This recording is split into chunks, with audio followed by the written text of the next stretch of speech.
महायोगी महासिद्ध गुरुहरूको नाम लिँदै जप साधना गरिन्छ। वज्र गुरु जप साधना पूजाको अन्तिम दिन यसलाई तान्त्रिक साधना गरी पूजा मण्डलबाट बाहिर निकालिन्छ। यसमा राखिएको विभिन्न सामग्रीहरू उपस्थित लामा गुरु आनी र उपासक उपासिकाहरूलाई मोडुक बाँड्ने गरिन्छ। यसैलाई वाङ दिने भनिन्छ। यो आयुदेव छेपामे अमितायुको छेवाङ हो। यो तान्त्रिक विधि अनुसार दिने अभिषेक छेवाङ हो। धर्मकाय अमिताभ बुद्ध सम्भोगकायमा परिणत भएको स्वरूप नै अमितायु छेपामे हो।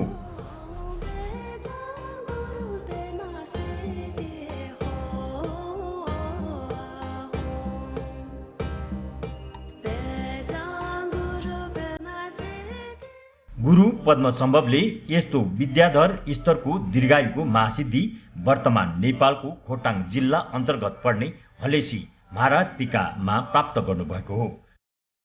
महारातिका तिरुकुलनाथ आर्य अवलोकेश्वर वज्रपाणी र मञ्जुश्रीबाट आशीर्वाद प्राप्त महातीर्थ हो।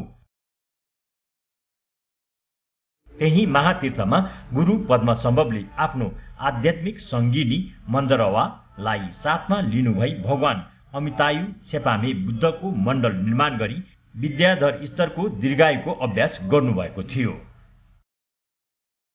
6 महिनासम्म साधना अभ्यास पश्चात गुरु पद्मसम्भव र मन्दरवाले भगवान अमितायु बुद्धको साक्षात् दर्शन पाउनुभयो। भगवान अमितायुले विद्याधर स्तरको दीर्घायुको अमृतले भरिएको कलश दुवैजनाको शिरमा राखी त्यसभित्रको अमृत पान गराउनुभयो। त्यसपछि दुवैजनाको शरीर जन्म र मृत्यु हुनु नपर्ने वज्रकायमा परिणत भएको थियो। गुरु पद्मसम्भवले आफूले प्राप्त गरेको दीर्घायु विद्याधर स्तरको सिद्धिको वाङ अभिषेक धर्म राजा ठिसोन देचेनको आयु कम भएकोले दीर्घायु मण्डल निर्माण गरी आयु साधना गरी दीर्घायु कलशबाट अमृत दिँदा बौद्ध विरोधी मन्त्रीहरूको सल्लाहमा लिन चाहनु भएन। त्यसैले गुरु पद्मसम्भवले आफ्नो रिद्धि शक्तिको बलले त्यस दीर्घायु अमृत कलशलाई तेर्मा निधिको रूपमा याङजोङ सेल्डाकको स्फटिक गुफामा सुरक्षित राख्नुभयो। यो तेर्मा भविष्यमा आउने निधिपति तीर्थोनले पत्ता लगाउन सकोस् भनी धर्मपाल र खाण्डोमाको जिम्मा लगाउनु भएको थियो। महानिधिपति रिग्जिन ज्याछन निङ्मोले 16औं शताब्दीमा विभिन्न स्थानबाट तेर निधि पत्ता लगाउने क्रममा यो तेर निधि पनि पत्ता लगाउनु भएको हो।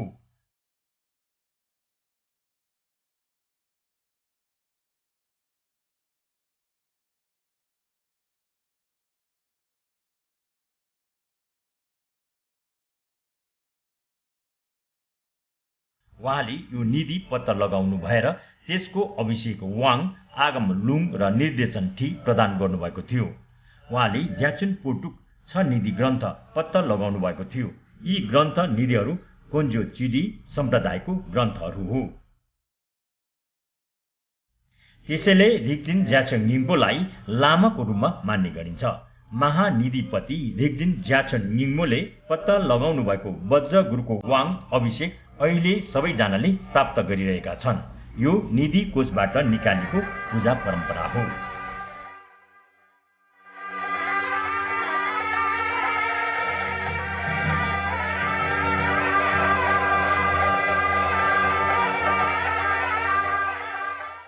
यस्तो अमूल्य निधि तेर्माको वाङ लुङ ठी पाउनु मानव जातिको लागि सौभाग्य नै मान्नुपर्छ।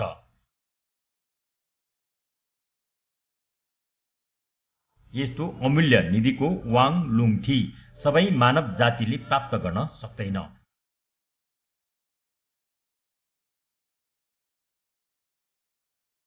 यस्तो वाङ लुङ ठी बोधिचित्त सहित पुण्य कर्ममा लागेका र भगवान बुद्धबाट देशना गर्नुभएका मार्गमा लागेका मानव जातिले मात्र प्राप्त गर्न सक्दछन्।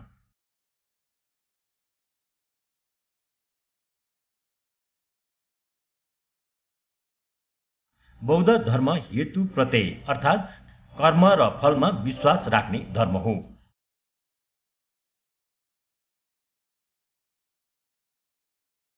पुण्य कर्म गर्नेहरूले मात्र यस्तो अमूल्य अमृत पान गर्न पाउँछन्।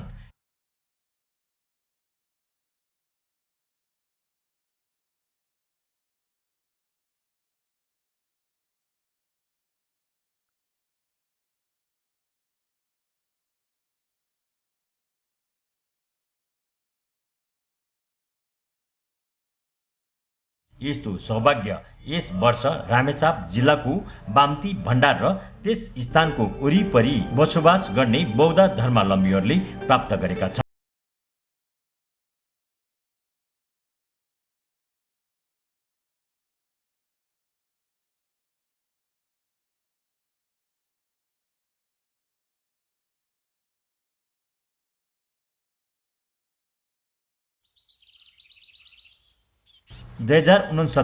चैत्र 9 गतेदेखि चैत्र 23सम्म बाम्ती भण्डार गाविस वडा नम्बर 3 रहेको च्याङमा पल्हुल ओर्गेन छोलिङ गोन्पा बौद्ध स्तूपमा वज्र गुरु जप साधना पूजाको आयोजना गरेको थियो।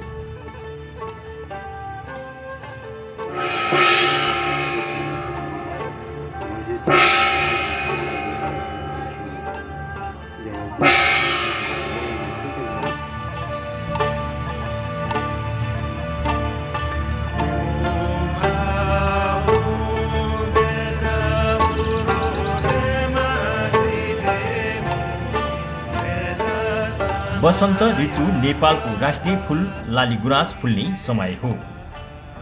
जताततै हरियाली छाएको हुन्छ। यो समय वन विहारको समय हो। रामेछाप जिल्लाको एकमात्र पास अर्थात् सगरमाथासम्मको पदयात्रामा जानुहुने यात्रुहरूको लागि सगरमाथाको द्वार देउराली पासबाट हेर्दा अति नै सुन्दर मनमोहक देखिने हिमाली उपत्यका बाम्ती भण्डार विविध संस्कृति भएका जाति जनजातिहरूले बसोबास गरेको पर्यटकीय स्थल हो। बाम्ती भण्डार एउटा पर्यटकीय हिसाबले पनि एउटा महत्त्वपूर्ण स्थल हो। यसलाई एभरेस्ट गेटवे पनि भन्छ, किनभनेदेखि एभरेस्ट चढ्नको लागि धेरै वर्ष पहिलेदेखि तेन्जिङ शेर्पा र सर एडमन्ड हिलेरी पनि यही बाटोबाट एभरेस्ट जानुभएको थियो। अनि जिरीबाट प्रत्येक पर्यटक एक रात बास बस्ने ठाउँ च्याङमा भण्डार भनेर सबैले चिन्दछ। अनि यहाँ महत्त्वपूर्ण संरचना चाहिँ पुरानो 3 नम्बर वडामा पुरानो 3-4वटा गुम्बा छन्। अनि यो बौद्ध सायद यहाँ लगभग कसैले पनि थाहा छैन कहिले निर्माण गरेको हो।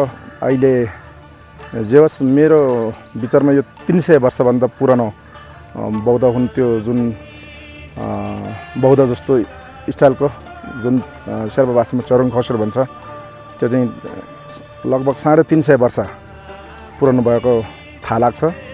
यस गाविसको देउराली र भण्डारमा पर्यटकहरूको लागि व्यवस्थित होटेलहरूको व्यवस्था गरेको छ।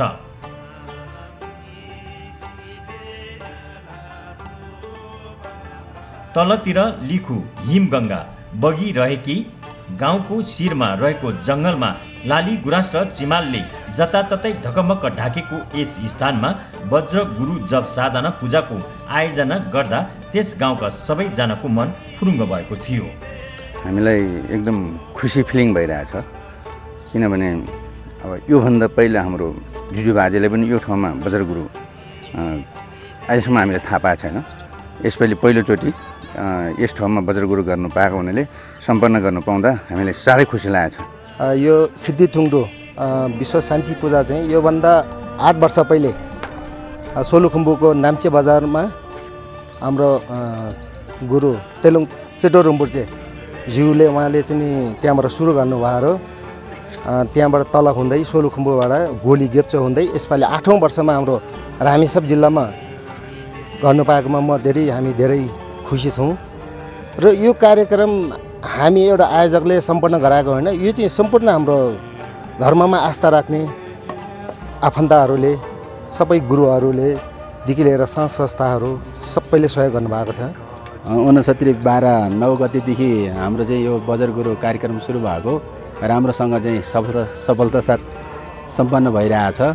मेरो फेरि कसैमा लामा व्यवस्थापनमा विभिन्न उसमा हेर्नुपर्ने भएकोले अनि धेरै खुसी नै छौँ हामी लामाहरूलाई चाहिँ। अब राम्रो ठाउँमा सुताउनु पाएँ, कपडाहरूको व्यवस्था गर्नु पाएँ। अब खाना चियादेखि लिएर सारा कुरा उहाँहरूलाई चाहिँ चढाउनु पाउँदाखेरि उहाँहरूको जीवनभर एकदम खुसी देखिन्छ। हामी पनि त्यसमा खुसी छौँ।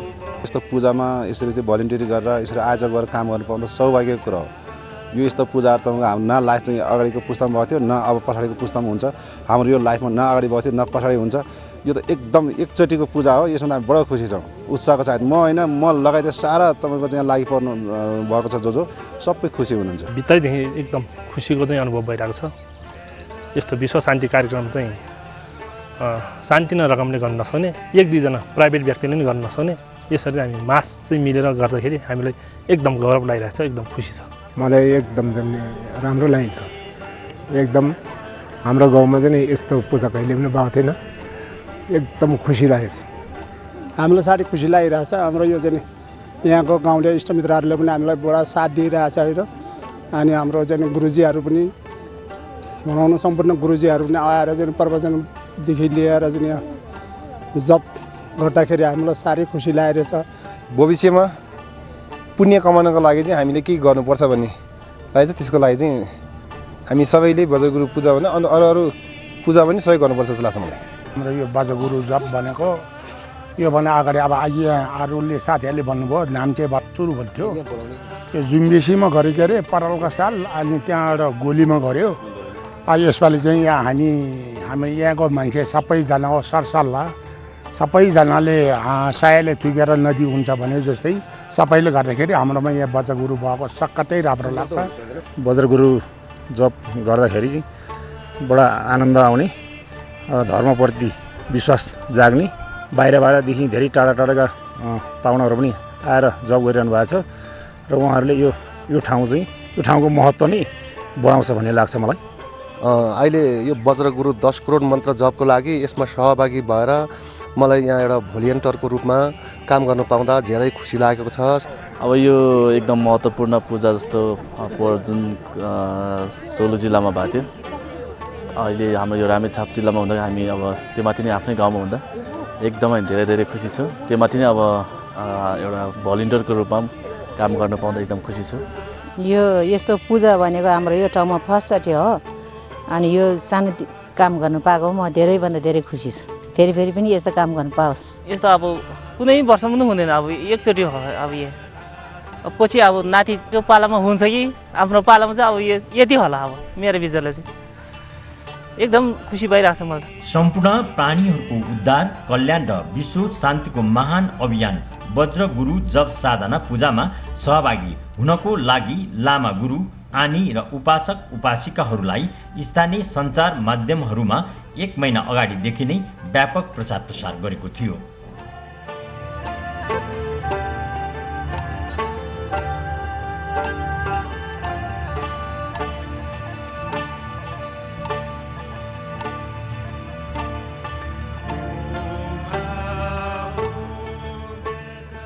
सिन्धुपाल्चोक, दोलखा, काभ्रे, ओखलढुङ्गा, सोलुखुम्बु र काठमाडौँका विभिन्न गोन्पाका लामा आनीहरूको व्यापक सहभागिता रहेको यस बज्रगुरु जप साधना पूजा 8औं पटक आयोजना गरेको हो।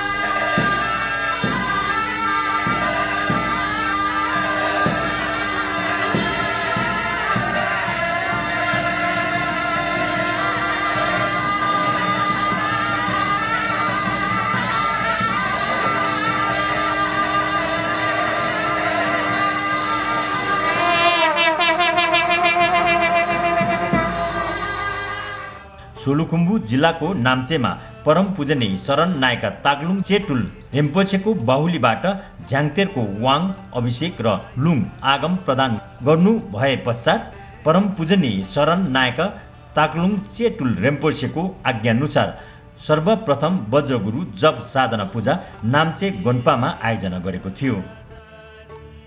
यो पूजा परम पूजनीय शरण नायका ठुल्सिक रिम्पोछेबाट विशेष साधना गर्नुहुने कुसुङथुक्थीको साधनामा आधारित पूजा हो। यो पूजा परम पूजनीय शरण नायका ठुल्सिक रिम्पोछे परम्परामा आधारित देव मण्डल निर्माण गरी साधना पूजा गरिन्छ।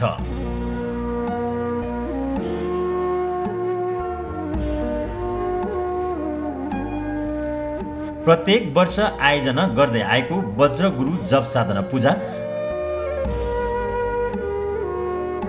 दोस्रो पटक सोलु जिल्लाको खुम्जुङ, तेस्रो पटक रिमेजुङ,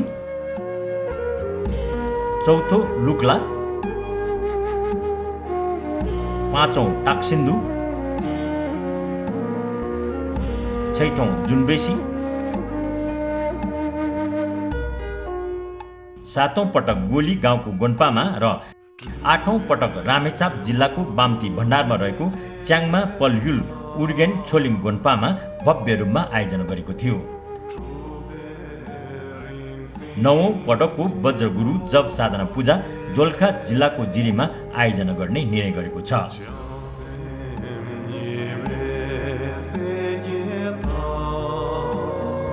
अब यो चाहिँ जुन यहाँ वज्रगुरु गरेको छ यो शान्तिको निमित्त र यो चाहिँ एउटा के भन्छ भने यो वज्रगुरु भनेको चाहिँ सबैको लागि होइन, यो सबै चाहिँ मानिसको लागि, जीव जन्तुको लागि, सबैको लागि चाहिँ यो चाहिँ शान्ति होस्, देशमा चाहिँ तपाईँको यो बालीनाली राम्रो होस्, तपाईँको चाहिँ सबै मानवको लागि राम्रो होस् भनेर तपाईँको चाहिँ यो चाहिँ शान्ति के अरे वज्रगुरु गर्न लाग्यो। यो चाहिँ अब यो बुद्धिस्टहरूको चाहिँ यो महत्त्वपूर्ण चाहिँ यो चाहिँ धार्मिक चाहिँ कार्यक्रम हो। त्यसले गर्दा यसमा चाहिँ सबैको चाहिँ एउटा चाहिँ यो चाहिँ यो जात ऊ जात भन्ने हुँदैन, यसमा सबैको सद्भाव रहन्छ। सबैले चाहिँ तपाईँको धर्ममा चाहिँ आस्था राख्ने, बुद्धिस्टमा आस्था राख्ने, बुद्ध धर्ममा आस्था राख्नेहरूले सबै यसलाई चाहिँ एउटा चाहिँ पोजिटिभली चाहिँ सहयोग पनि गरिन्छ र यो चाहिँ हामीले चाहिँ यो पहिला विभिन्न चाहिँ ठाउँमा चाहिँ गरिन्छ। यो चाहिँ गाउँमा गर्ने कारण के हो भनेदेखि तपाईँको यहाँको चाहिँ सर्वसाधारण जनताहरू बुद्ध धर्ममा विश्वास गर्ने र बुद्ध धर्म अनुयायीहरूलाई चाहिँ के भने अब यहाँबाट टाढा जान सकिँदैन होइन, तीर्थ जान सकिँदैन। अलिक ठुल्ठुलो चाहिँ धर्मगुरुहरूलाई चाहिँ के अरे दर्शन गर्नुको निमित्त पनि उहाँहरूलाई चाहिँ यहाँबाट घर छोडेर जाने गाह्रो हुन्छ। त्यस कारणले चाहिँ हामीहरूले चाहिँ यो चाहिँ एउटा चाहिँ गाउँमा जुन अहिले भण्डारमा गऱ्यो, पहिले योभन्दा अगाडि चाहिँ के अरे सोलुमा जुम्बेसी गरेको थियो, त्यसपछि गोलामा गरेको थियो, अब अहिले यहाँ गरियो र अर्को साल चाहिँ हामी दोलखामा गरेछौँ।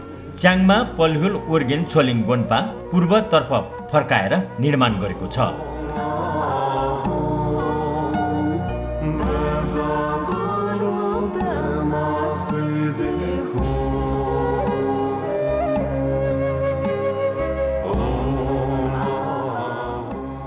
यस गोन्पाको पूर्वतर्फ प्राङ्गणको पनि निर्माण गरेको छ।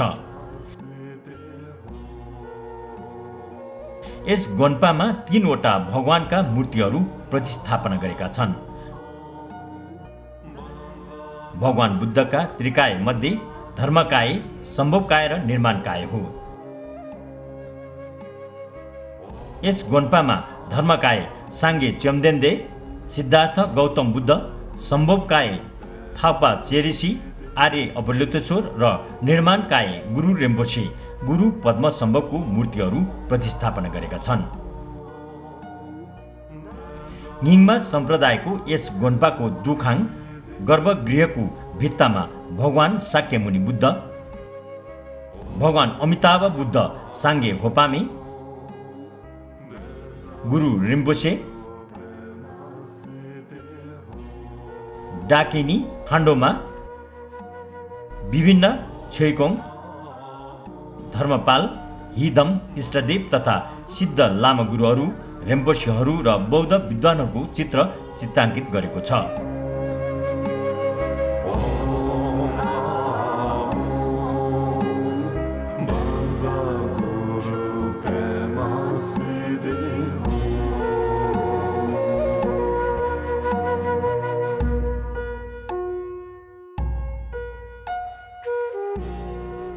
यस गुम्पाको दुखाङमा काङ्ग्युर, ह्युम आदि जस्ता बौद्ध ग्रन्थहरू छन्।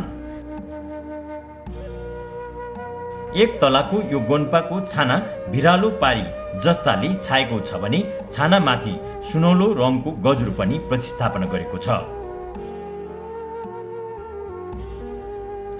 सर्वप्रथम यो गोन्पाको निर्माण गर्नुभन्दा पहिले काठमाडौँ स्थित भगवान स्वयम्भू महाचैत्य र बौद्धको महाचैत्यको नमुनामा 2 वटा चैत्यको निर्माण गरेको थियो। यो चैत्यहरू गोन्पाको प्राङ्गणको दायाँ बायाँ प्रतिस्थापना गरेको छ। चैत्यलाई बौद्ध धर्मावलम्बीहरूले भगवान बुद्धको चित्तको प्रतीकको रूपमा लिने गर्दछन्।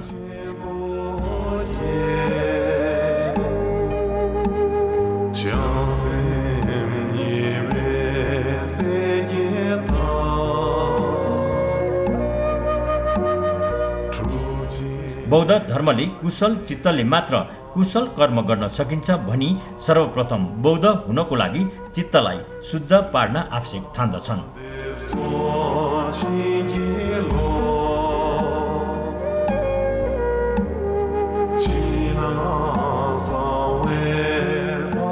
कुशल चित्तोपात बिना प्राणी जगतलाई कल्याण र उद्धार गर्न सकिँदैन।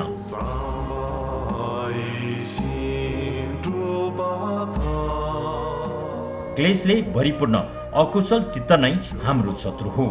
अकुशल चित्तलाई नाश गर्नु नै सम्पूर्ण शत्रुलाई नाश गर्नु हो। त्यसैले कुशल चित्तोपातको लागि चैत्य निर्माण गरिन्छ।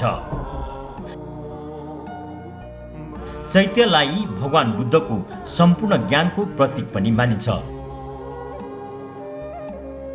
त्यसैले यस क्षेत्रमा बसोबास गरेका बौद्ध धर्मावलम्बीहरूले सर्वप्रथम यस स्थानमा चैत्य बौद्ध स्तूपको निर्माण गरेको थियो।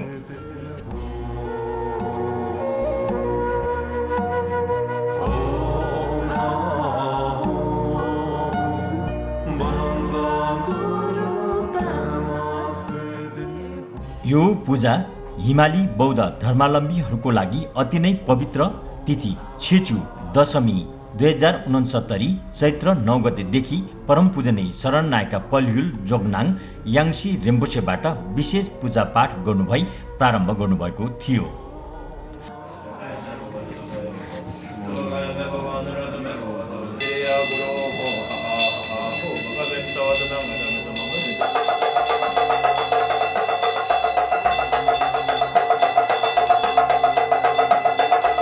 हिमाली बौद्ध धर्मका संस्थापक दोस्रो बुद्ध गुरु पद्मसम्भवको तिथि दशमी भएकोले परम पूजनीय शरण नायका पल्युल जोगनाङ याङ्सी रिम्पोछेबाट पूजामा सहभागी लामा, आनी, भिक्षु, ढावा तथा उपासक उपासिकाहरूलाई यिङमा सम्प्रदायको क्रोधी इष्टदेव गुरु ढाक्पोको वाङ लुङ र सेम्ठी प्रदान गर्नुभएको थियो।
वज्र गुरु जप साधना पूजा आयोजक समितिले पूजामा सहभागी लामा गुरु, भिक्षु, ढावा, आनी र टाढा टाढाबाट पाल्नुभएका उपासक उपासिकाहरूको लागि बस्नको लागि पाल र स्थानीय घरहरूमा व्यवस्था मिलाएको थियो।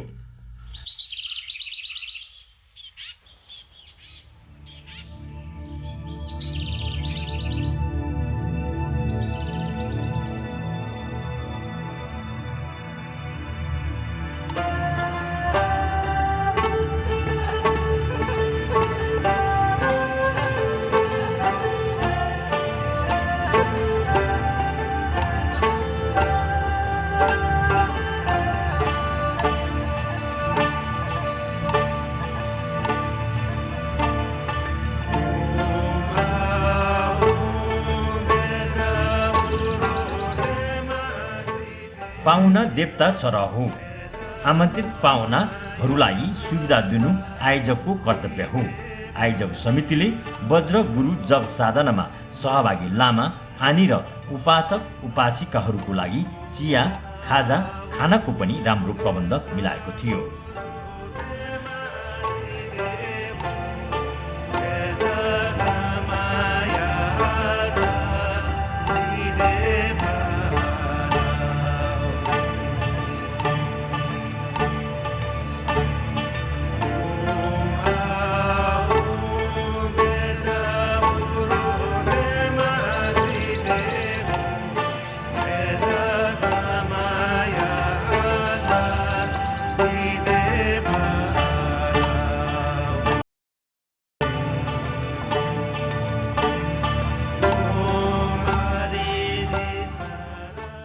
पूजा अवधिभर कुनै पनि कुराको अभाव नहोस् भनी आयोजक समितिले सम्पूर्ण सरसामानहरूको पनि व्यवस्था मिलाएको थियो।